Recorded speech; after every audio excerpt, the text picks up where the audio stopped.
All right, man. We're here with Tina Charles. Just 2024 season. You're back in the league.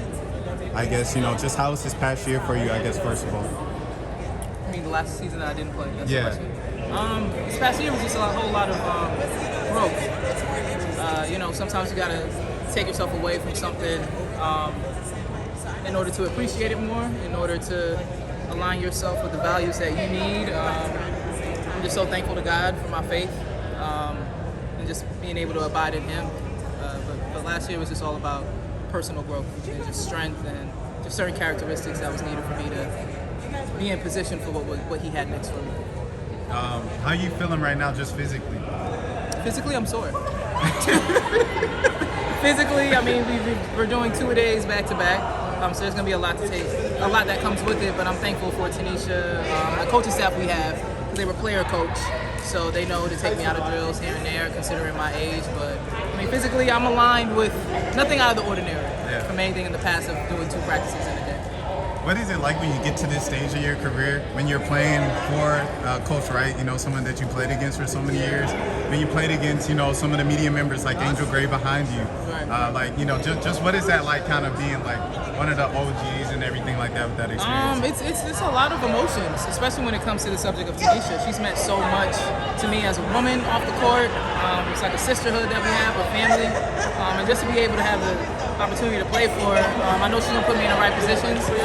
There's accountability. We have respect for one another. So it's just a beautiful thing to see our lives just come back around from the 3 years we had together in New York. But I knew this day was gonna come where I'll be one of the older ones in the league. It definitely came fast. Put my head down, look up, and I'm one of the OGs. So a lot comes with it, but I'm ready for it. I want to ask you, how did the entire call happen? Was it from Renee? Was it from Coach Wright? Dan? It was from actually Dan Paderborn, who was in New York with us at the time, and Tanisha, who expressed her interest through my agent during free agency. And then it went from there. I came here, had a visit, we went to dinner. They spoke to me about what they wanted from me and just my role, and it was everything that I was in hope for and prayed for. Tina, what do you have left in the tank? What I have left in the tank? I have everything. I'm the same Tina. Nothing has changed. I took a year off, but nothing has changed for me, offensively, defensively. I think there's more of me as a person, knowing how to do things, how to go about things. But outside of that, everything's the same. Top 5 scorer of all time. Did you know that, first of all? It goes through my head. Okay, yeah. so just being the legend that you are, you know what I'm saying, and being on those last few years, last few seasons, just what do you want the game and the fans to remember you by and everything like that? I just made it about the donation of my life. I have my foundation, Hope's Heart. We raise awareness of sudden cardiac arrest through placement of AEDs. Now, AEDs, they plague everyone every day, sudden cardiac arrest, but now it's starting to tap into notable figures, so there's more awareness to it. But for me, it's just all about what I was able to do off the court and just my approach on the court, that I came to handle business. Everybody can say what they want, have a narrative, but when it came time we threw the ball up, I was always prepared and I was always present for my teammates, so that's important for me. How can we better celebrate you? Just supporting the WNBA. It's amazing to see where the league is. I'm very fortunate to have been there where, I could go somewhere and someone would ask me what's the WNBA, but now it's like, oh, you're in the WNBA, and they're giving me feedback. They're telling me about the league that I've been in the last 13 years. So to better serve me is just to continue to support the WNBA, the women, and what we do and how we go about our business, because it's a beautiful thing. It's beautiful to see growth. I do want to know your entire thoughts on the black player kind of discussion that's going on right now in terms of the league and marketing its black stars. Like the Asia Wilsons and everything like that. Kind of where do you stand on that, just being one of the league's greats and everything like that? I think the conversation is needed. That's how you force change. The likes of Asia Wilson and other notable persons of color in this league, they just keep doing what they're doing. The tide's going to turn, but it's going to start somewhere. But I'm glad you brought up Asia Wilson and just what she's been able to do. Face of the league, it's very commendable how she's been able to carry herself through the discussion of this topic. But I know she's just going to keep doing damage, and I'm a big fan. You feel like we haven't appreciated your game and your career enough? And I know, okay. Well, there's the answer. I was like, I know you say you want us to focus on the off the court stuff, and we've given that attention. I know I've written stories about it in years past, but like as far as on the court, I feel like Tina Charles, like people wouldn't. Oh, it's not multi-time MVP or multi-time like this and that. I think everything happens in time. If it's one thing I learned last year, everything is God's time and God's way and for His glory. So when it comes to an appreciation of myself, I think everything is going to come in time. I think even the tide starts here, just me starting my footing in Atlanta and just what that looks like. Things happened in the past, teams I was on and not able to reach certain places in order for that notoriety. But for me personally, it made me more humble. It made me learn contentment more than anything. And that's things that I could pass on to my teammates. So, yeah.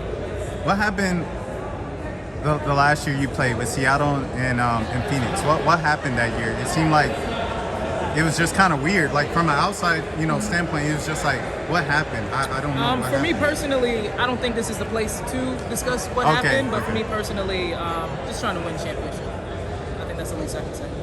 Okay. Let me think. Okay. All right. Well, Tina, what are you like? What do you want the younger stars like the Ryan Howards and everything like that to kind of glean from you, if anything, this season? Then I'm available for them, whatever they need. For Ryan Howard personally, I know what it's like when you're striving to want to be MVP, Olympic team, first team WNBA, just all those accolades. I know what it's like when you're reaching for them. So it all comes about how you approach the game. And each and every single day just being accountable, each and every single day being consistent in your work and your effort, and that's when all those things will come. But she's amazing, she's a leader. I think that's something that stuck out for me with Ryan, just how much she's willing to lead, and she leads by example, and also very vocal as well. Very kind-hearted, loving spirit, so everything will go the right way for her. Do you want a farewell tour?